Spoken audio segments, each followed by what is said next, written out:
So there's a guy I saw online, and he's the livest that I've ever seen go online. So I tend to believe anything he says.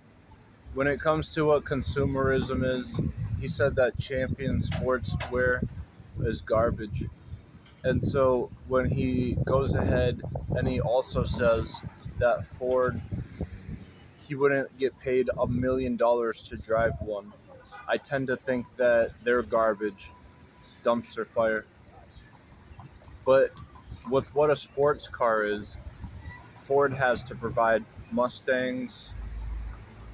Chevrolets have Corvettes. And when there's a guy who has a Corvette, I mentioned to the person closest to me that that's a sports car that the guy's wearing on his shirt.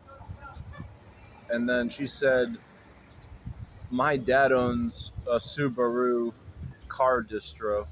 When I say distro, it's a nomenclature with the technocrats in dystrophies.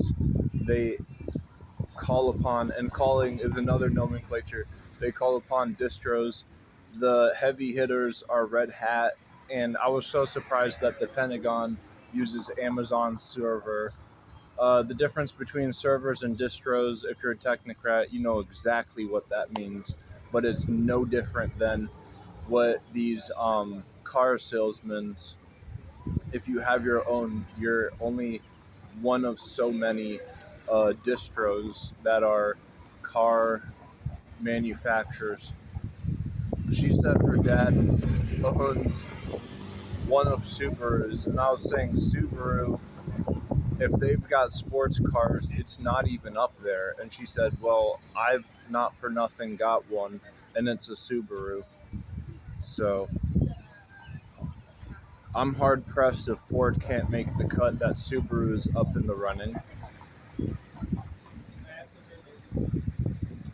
But to really not get, prima facie and see what it really means, you have to break down what a car actually is and then denounce what Ford doesn't have compared to a Chevrolet Corvette sports car, and then denounce what a sports car is compared to, I guess, what the best is current day and age. And really, that's the divide between a server and a distro. So there's a fine divide in these two things. What I was really trying to put my thumb on is what the difference is in how much we're missing the mark and not over the target when it comes to what atomic features are. Atoms, they've got intrinsic nature, and when we're talking about nature, we saw yesterday that nature is built not symmetric, it's asymmetric. And the more that nature is symmetric, it's artificial. That's hard to wrap your head around. I know, believe me, I've tried to before. But the intrinsic nature is that nature is not artificial, so it's asymmetric. It's like a secant. When I first heard what a secant was in geometry, I was like, that's a double negative, prima facie. And that's why we're in base 10, folks. People can't wrap their head around more than numbers other than base 10. And so when you're talking outside of it, it's totally not intrinsic.